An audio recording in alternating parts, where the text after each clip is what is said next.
Hey, it's Vedant Apps. In this video, I'm going to be showing you how to use hosting controllers in a storyboard-based project or a UIKit-based project and use SwiftUI views pretty easily.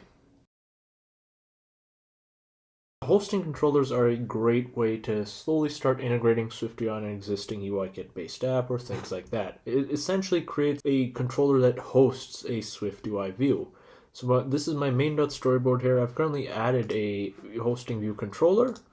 This is what this thing is here. It is set to the main view, just like any other view controller, except this is a hosting view controller. I also have a SwiftUI file here, just a basic text for now, but this will do. Now to create a hosting controller, we need to create a class for it first. I'm going to say class. I'm going to call this main page, and this is of type UI hosting controller. And we also want to put which view we're hosting. We're going to say epic view, and close that, and then we need some curly brackets here. We're almost done. In order to actually process the view, we do need to say required init. This autocomplete pops it up with what we need, the coder, a decoder, and nscoder.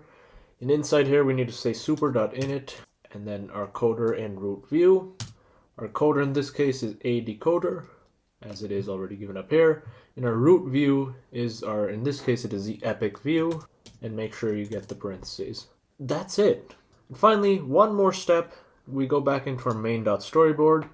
And we change the class of this hosting controller to main page. Now that that is set, if we go ahead and run our app on our simulator here, as you can see, it is loading a SwiftUI view and it's going through a hosting controller. So anyways, thank you all for watching. Hopefully this video helped. Do subscribe and I'll catch you all in the next video.